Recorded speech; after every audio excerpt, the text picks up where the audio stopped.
आज जो हमारे बीच में गेस्ट है उनसे आप लोग एक बार पहले भी मिल चुके हैं, जब उन्होंने यूनिवर्सिटी टॉप किया था ड्यू में, तो मैंने उसके ऊपर एक पॉडकास्ट उनके साथ किया था। तो इस बार वो दोबारा हमारे साथ हैं और इस बार उन्होंने एक और उपाधि हासिल कर ली है जो कि जेआरएफ की है।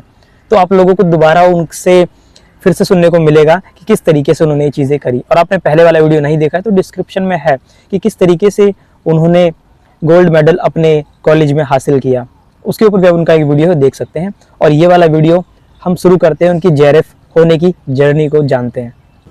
सबसे पहले आपका स्वागत है देवेंद्र जी मेरे यूट्यूब चैनल पर। आपने हमारे लिए टाइम निकाला, इसके लिए बहुत बहुत धन्यवाद। और बाकी लोगों को भी बहुत बेनिफिट होने वाला है, उन्हें पता लगेगा कैसे होता है। इस बार भी काफी बच्चों ने दिया जेआरएफ और बहुत कम लोगों का निकला है और कट ऑफ काफी हाई गई है। काफी लोगों का 2-2, 3-3 क्वेश्चन से रहा है, कुछ का तो एक क्वेश्चन से रहा है। कैसे शुरुआत करी जर्नी इस तैयारी की, मतलब कि जब तैयारी करने बैठे थे कैसे शुरुआत करी तैयारी की? पहले पेपर 1 पढ़ा, 2 पढ़ा, मतलब तैयारी कहाँ से शुरू करी, कैसे करी, तैयारी क्या स्ट्रेटेजी रही थी? मेरा फर्स्ट सेमेस्टर में मैंने तैयारी, पहले तो मुझे पता नहीं था कि पीएचडी मतलब ये पीएचडी के लिए नेट होता है। तो फिर एक मेरे सीनियर हैं शुभम भैया, उन्होंने मुझे बताया, जब शायद ये दिसंबर वाला पेपर जब था तो उसके शायद अक्टूबर में मुझसे बात हुई थी। तो तब मुझे पता नहीं था कि मतलब ये नेट होता है। तो फिर वो बताया कि है इसका फॉर्म भर दो। तो मैंने कहा मैं तो तैयारी नहीं किया। तो कह रहे हैं भर दो, एक बार आइडिया लग जाएगा। तो मैं अक्टूबर में तो भर दिया। फिर मेरे दोस्त थे 3-4, वो भी सब लोग भरे। तो फिर उसमें मेरा नेट हुआ था उसमें, क्योंकि उसमें मैं केवल सेकंड पेपर पढ़ पाया था। भाई ये था कि मुझे लग रहा था कि मतलब इस बार होगा तो है नहीं, बस यही था कि भर दो, हो जाएगा तो ठीक ही है, बाकी एक्सपीरियंस तो हो ही जाएगा अगली बार के लिए। तो मैं सेकंड पेपर पढ़ा था, उसमें भी लगभग मेरा 50% ही टेक्स्ट कंप्लीट हुआ था। और फर्स्ट पेपर तो मैं छुआ ही नहीं था। तो उसकी वजह से मेरा 6 क्वेश्चन से रुक गया था पहली बार में। फिर दोबारा तो मैंने फर्स्ट पेपर पे ध्यान दिया, क्योंकि जेआरएफ के लिए अगर आपके फर्स्ट पेपर में 25 या 30 के लगभग हैं तभी मतलब आपका जेआरएफ में हो सकता है, क्योंकि फर्स्ट पेपर बहुत रोल करता है। तो फर्स्ट पेपर में कौन सा पार्ट कमजोर रहा था?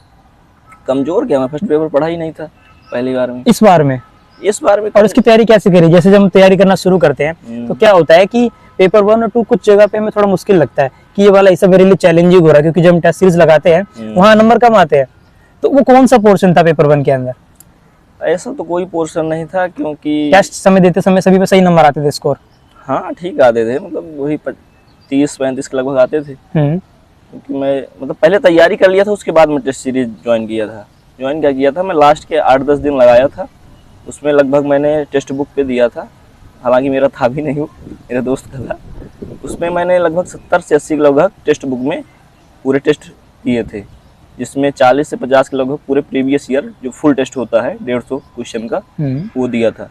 तो उसमें था कि मेरा मतलब टोटल 100 से 110 के बीच में आ रहे थे नंबर। तो उस समय ये था कि मतलब हाँ ठीक तैयारी चल रही है। कैसे किया था यार फिर पेपर 1 मैं यूट्यूब से किया था, एक चैनल है, मैं बता दूंगा, लिंक में डाल दीजिएगा। और बाकी मैं केबीएस मैदान नहीं पढ़ा था, इसी सारा यूट्यूब से ही किया था। हाँ यूट्यूब से, वो भी 8 उसके बहुत छोटे छोटे वीडियो हैं जिससे मैं देखा था। तो बहुत छोटे छोटे हैं उसके वीडियो। मतलब बहुत यूजफुल हैं। अगर आप उसको समझ के पढ़ते हैं ना तो आपके 30 नंबर तो हो जाने चाहिए। कोई दिक्कत नहीं, नाम ले सकते हो अगर लेना हो तो चैनल का। नहीं मैं बोल दूंगा तो आप डिस्क्रिप्शन में डाल दीजिएगा। ऐसे भाई कोई दूसरा देख रहा है तो ऐसे ठीक। तो यानी कि यूट्यूब से किया था। और जो पेपर 1 था मैदान मैंने नहीं पढ़ी थी, केबीएस मैदान नहीं पढ़ी। दृष्टि पेपर 1 के लिए, पेपर 2 के लिए, 1 के लिए नहीं।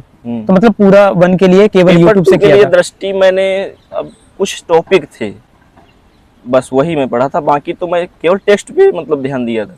क्योंकि आप प्रीवियस ईयर उठा के देख लीजिए, टेक्स्ट आप जितना पढ़ेंगे उतना आपको बेनिफिट है, क्योंकि क्वेश्चन वहीं से बन रहे हैं।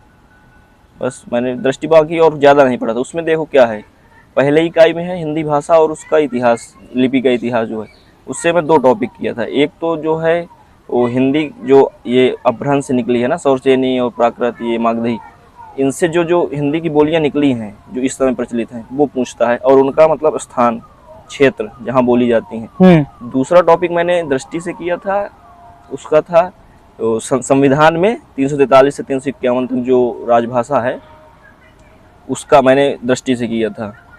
बाकी और एक पाश्चात्य काव्य शास्त्र में जो जितने कवि हैं पाश्चात्य के, उनका नाम और उनकी रचनाएं ये पूछता है हर बार।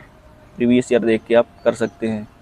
और बाकी तो फिर 4 के बाद तो वही टेक्स्ट है, तो आप उसको तो पढ़ना ही है। बाकी टेक्स्ट में उपन्यास, नाटक, कहानी और कविता आप आधुनिक पढ़ सकते हैं, वो स्किप कर सकते हैं। बाकी और तो टेक्स्ट आपको पढ़ना है। अन्य गद्य विधाएं में आप छोड़ सकते हैं, कुछ जो बहुत बड़ी हैं, छोटे पढ़ सकते हैं। मैं खुद भी नहीं पूरी पढ़ा हूँ, तो ऐसे आप कर सकते हैं। और टेक्स्ट तो बिल्कुल मैंडेटरी है, आप सेकेंडरी से बहुत बचें। बाकी उपन्यास तो सारे पढ़ने ही है जितने लगे हुए। उपन्यास सारे पढ़ने हैं। हालांकि मैं झूठा सच नहीं पढ़ा हूँ, लेकिन वो पोर्शन से पढ़ने चाहिए वाला, पढ़ना चाहिए। झूठा सच से बार प्रश्न आते हैं। हाँ, वो बड़ा भी है काफी, इसलिए कई लोग स्किप कर देते हैं। 2 पार्ट लगे हैं उसके। हाँ। 1000 पेज का हो जाता है, बहुत बड़ा है वो। तो आप ऐसे कर सकते हैं। बाकी मतलब ये है कि आप ज़्यादा सेकेंडरी सोर्स पे ध्यान न दें। कुछ लोग वन लाइनर पढ़ते हैं, बहुत सारी मार्केट में आ रही हैं। अब उन्हें क्या है, उन्हें तो अपना बेचना है। आपका फ़ायदा हो नुकसान हो उनसे क्या मतलब, बच्चे खरीद भी रहे हैं। तो मतलब ये है कि आप अपने ऊपर विश्वास रखिए। टेक्स्ट पढ़िए। फर्स्ट पेपर के लिए आप बुक पढ़ना है, बुक पढ़ लीजिए। कोई यूट्यूब चैनल देखना है, उसको देख लीजिए। और फिर प्रीवियस ईयर लगाइए आप। बस लास्ट के 8-10 दिन आपको प्रीवियस ईयर ही लगाना है। वहाँ से आपका कॉन्फिडेंस भी बिल्ड होगा बाकी आगे की तैयारी के लिए। और उसका मेन बात है कि ये टेक्स्ट बुक में लगाने के बाद आप उसका एनालिसिस देख लीजिए। लास्ट में जो आता है ना, उसका जब पेपर आप सबमिट करें उसके बाद एनालिसिस देखिए।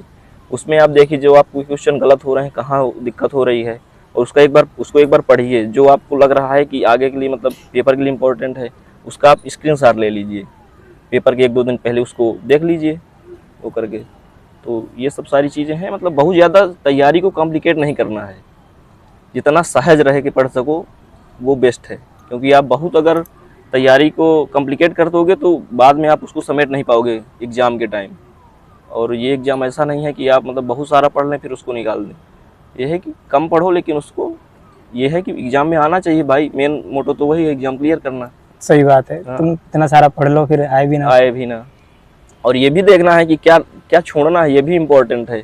क्योंकि आप सब पढ़ रहे हैं और क्वेश्चन उससे आ नहीं रहे हैं। जैसे पेपर 2 में पहले की 4 इकाई हैं, उनसे बहुत ज़्यादा क्वेश्चन नहीं आ रहे हैं। जो आ रहे हैं वो या तो सबसे बन रहे हैं, या तो कुछ क्वेश्चन ऐसे आ रहे हैं वो किसी से नहीं बन रहे हैं। तो ये है कि आप उनमें बहुत ज़्यादा समय ना देकर बाकी आप टेक्स्ट पे ज़्यादा ध्यान दीजिए। फिर यहीं पर ही पता है क्या होता है, लोगों को 2 कन्फ्यूजन्स आती हैं। सबसे पहला तो ये आता है कि जैसे कि कहा कि सेकेंडरी सोर्स को छोड़ो और जो प्राइमरी है उनको पढ़ो। पर पता है यहाँ वो लोग क्या सोचते हैं, वो ये सोचते हैं कि पढ़ तो सभी रहे हैं, फिर हम ऐसा क्या अलग करेंगे जिससे हमारा नहीं हो रहा हो। पहला तो उनके डाउट में ही आता है, तो इसलिए वो पढ़ते ही नहीं, सेकेंडरी सोर्स पे चले जाते हैं यही सोच के। तो क्या लगता है सही करते हैं? सही नहीं करते, यही तो दिक्कत है भाई। आप प्राइमरी पहले पढ़िए ना, वही तो आप नहीं पढ़ रहे हैं। उन्हें लगता है कि सब पढ़ रहे हैं इसलिए हम अलग करेंगे। आज पिछले 2-3 साल से इस तरह का पैटर्न है कि इतना डीप में जाके टेक्स्ट पूछ रहा है। आप जब तक उसको पढ़ेंगे नहीं तो कहाँ से। सेकेंडरी में तो वन लाइनर दिया है, अगर वो आ गया तो ठीक है। और बाकी उसको याद करना भी तो अपने आप में चुनौती है। ये भी है, इतनी टेक्स्ट पढ़ते तो याद रह जाता है। 100 पेज के निबंध लगे हैं, उसका आप लेंगे तो उसका क्या नाम है, 100-150 पेज को तो उसको वही हो जाएगा वन लाइनर। तो क्या मतलब ऐसे पढ़ने की। इससे अच्छा आप प्राइमरी पढ़िए, उस पर कॉन्फिडेंस भी रहेगा कि हम पढ़े हैं, कोई भी क्वेश्चन आएगा आप कर सकते हैं।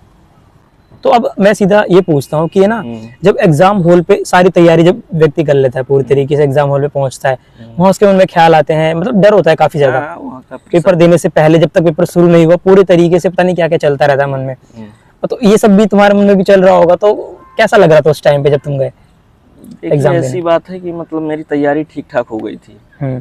मैं जो प्रीवियस ईयर लगा रहा था उसमें अच्छे आ रहे थे नंबर।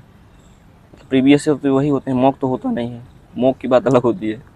तो प्रीवियस ईयर में ठीक ठाक 100 के ऊपर ही आ रहे थे, तो ये था कि मतलब इस बार हो जाएगा। तो बहुत ज़्यादा प्रेशर नहीं था, लेकिन थोड़ा बहुत तो हो ही जाता है कि अनएक्सपेक्टेड ना आ जाए। हाँ, अनएक्सपेक्टेड ना आ जाए। बाकी ठीक था, कोई बहुत ज़्यादा प्रेशर नहीं था। तो कैसे पेपर को सॉल्व किया? पहले पेपर 1 किया या 2 किया? कैसे जब बैठे चालू हुआ तो क्या किया? देखिए मेरी योजना ये थी कि पहले पेपर 2 को सॉल्व किया जाए।